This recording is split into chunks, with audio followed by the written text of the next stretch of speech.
Why in general are traditional therapies worse than worthless for the treatment of parental alienation?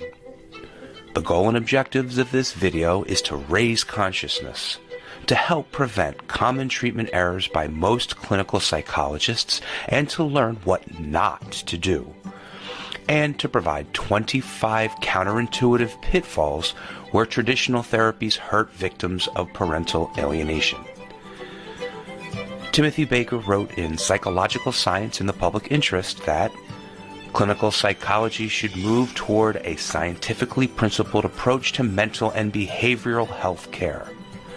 He remarked, clinical psychologists' failure to achieve a more significant impact on clinical and public health may be traced to their deep ambivalence about the role of science and their lack of scientific training. Sharon Begley reported on Tim Baker's study and wrote an article for Newsweek entitled, "Ignoring the Evidence, Why Do Psychologists Reject Science?" Quote, when confronted with evidence that treatments they offer aren't supported by science, clinicians argue that they know better than some study about what works. Baker's team suggests a new accreditation system to stigmatize ascientific training programs and practitioners. That might produce a new generation of therapists who apply science, but it won't do a thing about those now in practice. End quote. Walter Mischel wrote in Newsweek, quote, the disconnect between what clinicians do and what science has discovered is an unconscionable embarrassment, end quote. Too many therapists don't operate in science, but operate through an ideology masquerading as science. A quote from the leading scientific study on reunification therapy, we've studied 1,000 cases, and our research continues to confirm that, even under court order, traditional therapies are of little, if any, benefit in regard to treating this form of child abuse. A quote from leading expert Dr. Stephen Miller, therapists who insist on a trial of conventional therapy, for example, to see for myself, are exceedingly unlikely to succeed. Such an approach is worse than worthless because while the therapist provides futile treatment, the child already injured is deprived of effective intervention, including protection. Some additional references. Dr. Richard Warshak criticized therapists who embrace the fallacy that severely alienated children are best treated with traditional therapy techniques while living primarily with their favored parent. In contrast, case studies and clinical experience suggest that psychotherapy, while children remain under the care of the favored parent, is unlikely to repair damage to parent-child relationships and may make things worse. The poor track record of traditional psychotherapy with alienated children who live predominantly with their favored parent should inform evaluators' recommendations of interventions. Therapists should not prolong therapy with alienated children in circumstances where the therapy has little chance of success. Kathleen Ray wrote, in separation and divorce cases where a child is severely alienated from a once-loved parent, traditional therapeutic approaches grossly fail. Entirely different therapeutic skills are needed. All in all, the reality is that typical or conventional office therapy is virtually never successful in severe cases and often makes things catastrophically worse. Barbara Jo Fiedler and Nicholas Bala wrote, more severe alienation cases are unlikely to be responsive to therapeutic interventions in the absence of either a temporary interruption of contact between the child and the alienating parent or more permanent custody reversal. 25 critical points about parental alienation that non-specialists probably don't know. These are things that a large majority of therapists believe to be true and that might be true in general, but are not true for parental alienation in particular. For parental alienation in general, traditional therapy is contraindicated, and that means forbidden. Therapists get caught in these pitfalls from taking simple, lazy therapy shortcuts for complicated problems of parental alienation, and these patterns must be broken to stop severe harm to alienated children. For example, consider the sad case of the ungiven guitar lessons. An alienated father has two daughters, ages 12 and 15, and the children express interest in music and guitar. Father buys each child 2 guitars, one for each home, and also provides them with 2 music books. In reunification therapy, father presents the gifts, explains the books, and attempts to teach the children a simple chord. Within 2 minutes, the therapist interrupts, instructing the father to focus on the children. Just give them the guitars and let them play with them, and that's what they want to do. The children want to take all 4 guitars to their mother's house. The therapist pressures the father to permit that. The children never again have another guitar lesson. Within months, the reunification therapy fails. The children refuse to attend sessions and aggressively attack the therapist. Let's look at what went wrong. The therapist made several serious errors. She further empowered the already over-empowered children, further disempowered the already disempowered parent. She should have done the exact opposite. More precisely, she should have disempowered the over-empowered children, re-empowered the disempowered father, commended the father for coming up with the idea of a shared activity in which he could assume a parental role, put the father in charge of that activity, and put the father in charge of the children in general. For most therapists, that would be highly counterintuitive. Point number 1. In general, reunification therapists should not have a therapist-client relationship with the alienating parent. Principle number 2. In general, reunification therapists should try not to forge a therapeutic alliance with the alienating parent. Principle number 3. It's never appropriate for a therapist to treat any condition without first evaluating the client or clients. It's never appropriate to provide generic treatment for a relationship problem without an evaluation. It's never appropriate for a therapist to fail to evaluate a child or family because he or she was not appointed to do a comprehensive evaluation. No therapist should ever fall for this common ploy. Point number 4. Cases of parental alienation or even suspected parental alienation are inherently forensic. They require the therapist to have much special expertise, and some of that is forensic expertise. For example, the therapist shouldn't accept statements at face value. The therapist may need to obtain collateral source information, and the therapist needs to keep adequate records. An incorrect diagnosis will almost always lead to incorrect treatment. That's because the treatment of alienation is entirely different from the treatment for estrangement. They're almost polar opposites. Point number 5. One of the worst mistakes a reunification therapist can make is to over-empathize with the alienating parent. Alienating parents typically have a personality disorder, such as borderline, narcissistic, sociopathic, or something else. Such individuals tend to be charming, master manipulators, and accomplished liars.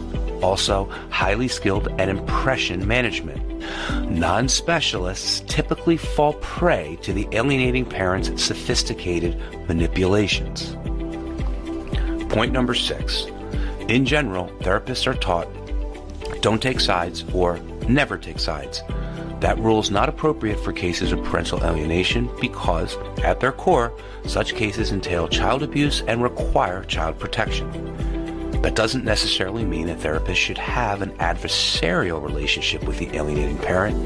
Still, some confrontation and/or an adversarial relationship may be unavoidable. Please note, if alienating parents see or hear anything that they don't like, for example, that the therapist recognizes the alienation, the parent undermines the therapy and attempts to get rid of the therapist, often cleverly. One could make judgments without being judgmental.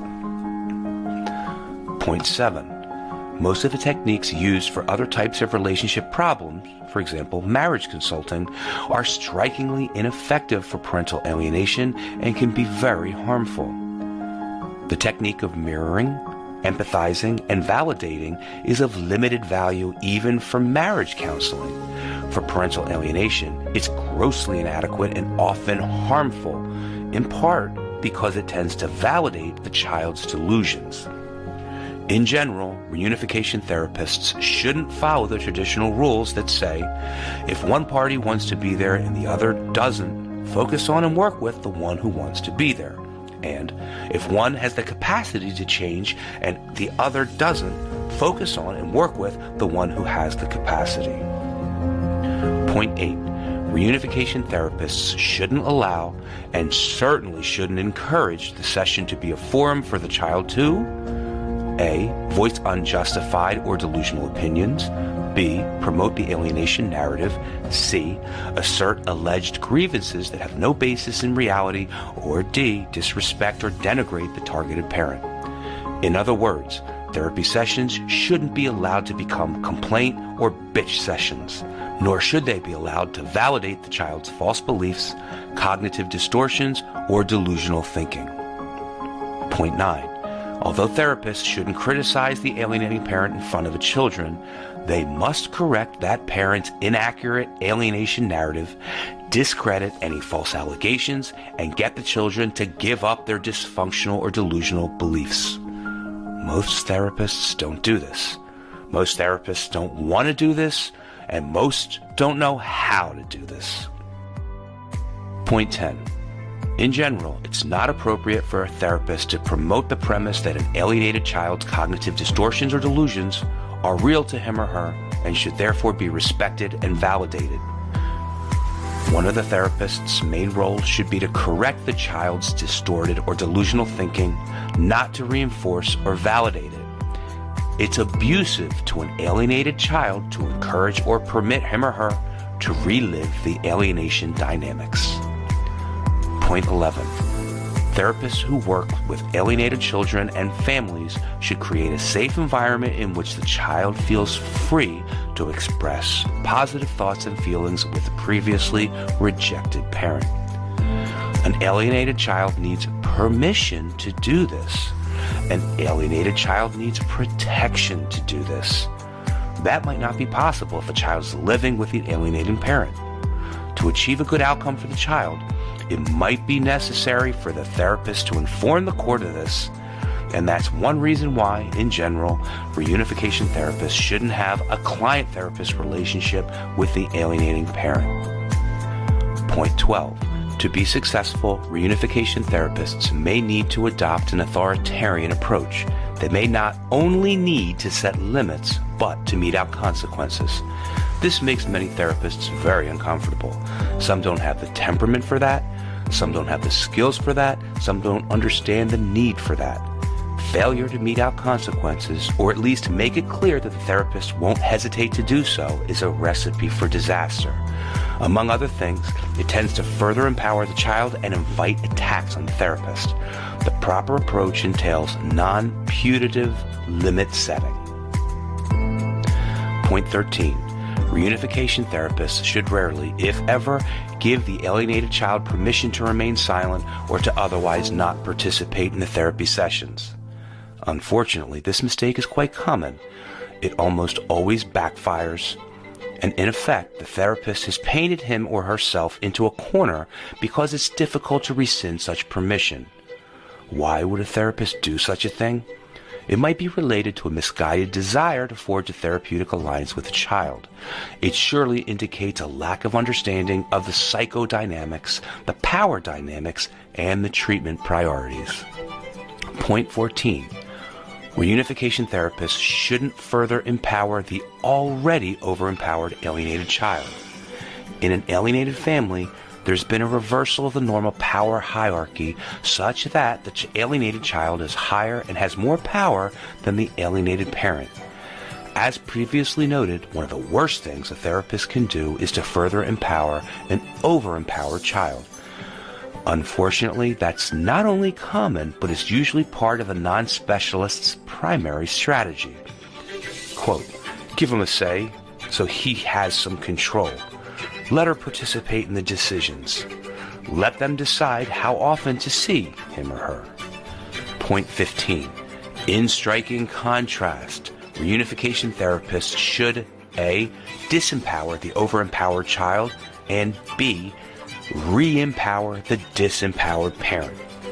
As previously noted, most therapists do the exact opposite with predictably poor results. They don't understand the family dynamics, don't understand the power dynamics, and don't understand how harmful such an approach is to both the child and the targeted parent. The therapist has been taught to listen to the child and have tragically misguided ideas as to how an alienated child is likely to react to such an approach, which, from a clinical perspective, is not well. Point 16. Reunification therapists shouldn't base their treatment plans or put undue emphasis on having the targeted parent apologize, empathize, or listen better. Just to be sure, if the alienated parent has done something that genuinely requires an apology, then the parent should be advised and or encouraged to apologize, and that's reasonable. However, it's very dangerous for a therapist to overemphasize the role of apologizing to the child. Children tend to see right through such apologies. Apologies can reinforce the child's over-empowerment. They provide ammunition to the alienating parent. They further disempower the targeted parent, and they tend to be humiliating to the targeted parent. Apologizing shouldn't be the primary focus of therapy. Point 17.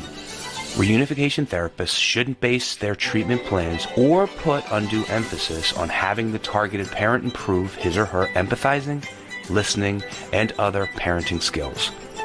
Those who employ such treatment techniques show a lack of understanding as to why the child became alienated in the first place, the nature and severity of the child's current problems, and how to safely and effectively treat the child's problems.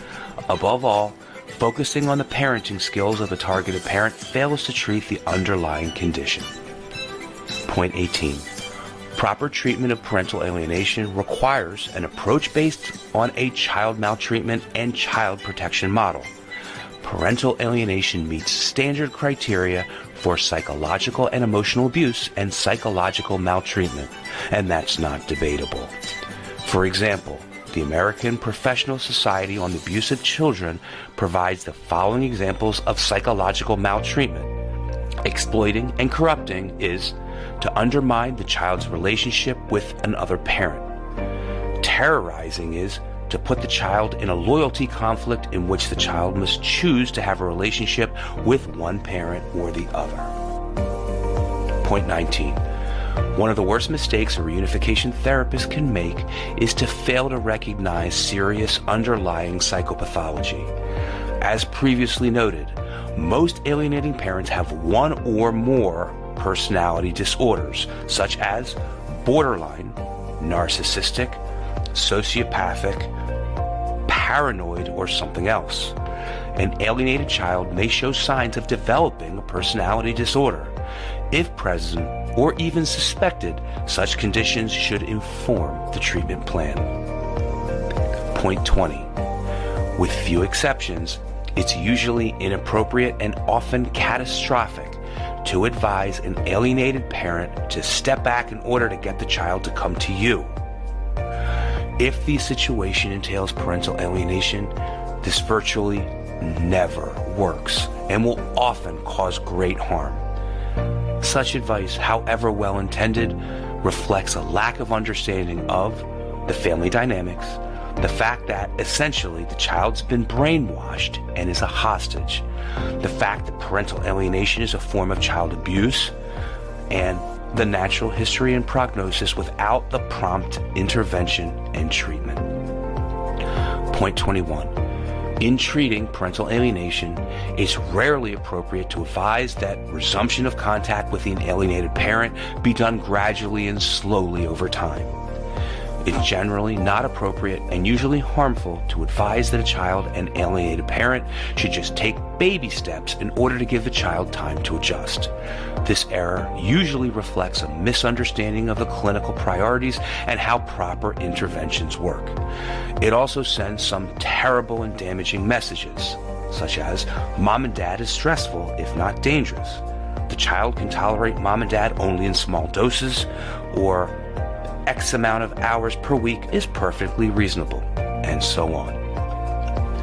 Point 22. Clinicians who provide reunification therapy shouldn't assume that by encouraging or arranging for an alienated child to have positive experiences with a rejected parent, that the child is likely to discard his or her negative beliefs. The hope is that even with limited positive contact, the child will realize that the parent's not the problem or the deficient person the child believes him or her to be. But it doesn't work out that way. Rather, the child will probably reject the new evidence and cling firmly to his or her prior beliefs. The therapists who make this mistake tend to accept the alienating parent's narrative or don't really believe it's parental alienation. They fail to recognize the severity and gravity of the alienation and/or enmeshment, and they fail to appreciate the depth and extent of the child's cognitive distortions and/or delusional thinking. Point 23. One of the worst mistakes a therapist can make is to fail to honor or fail to support an order for protective separation. That is, a no-contact order when such an order is clinically indicated. In cases of severe alienation, therapy is virtually never successful without a strong, properly written court order. Optimistic predictions of success without such an order generally reflect either a lack of clinical understanding or a financial incentive to provide pseudo-scientific information to the court. The same is true for cases of moderate alienation unless there are strong judicial orders to serve as a deterrent to the alienating parent. As an aside, traditional therapy is generally ineffective for mild alienation as well. Point 24. Since traditional reunification therapy has virtually no chance of success, practitioners who provide such therapy are providing futile treatment. Therefore, it's rarely, if ever, appropriate for a therapist to blame the alienated parent for the failure of such therapy. Unfortunately, it's very common for therapists who don't specialize in this area to provide futile treatment even when contraindicated, and when the treatment inevitably fails, to blame the targeted parent. That's a violation of the laws of logic and probability. If, from the start, a given treatment has no chance of success, then an alleged lack of compliance by the client or patient can't be a proximate cause of the subsequent and inevitable treatment failure. Incidentally, it's a fundamental principle of clinical practice that it's unethical to provide futile treatment to patients or clients, especially if the treatment is expensive or associated with a significant risk of substantial harm. Point 25. Success in therapy should be defined as the restoration of a normal relationship between the child and the parent, not a subjective opinion by the therapist or anyone else that the child is allegedly making progress. Alleged progress should be based on objective criteria. It shouldn't be based on a therapist's vague, subjective impression that the child and the parent are allegedly making progress or doing better.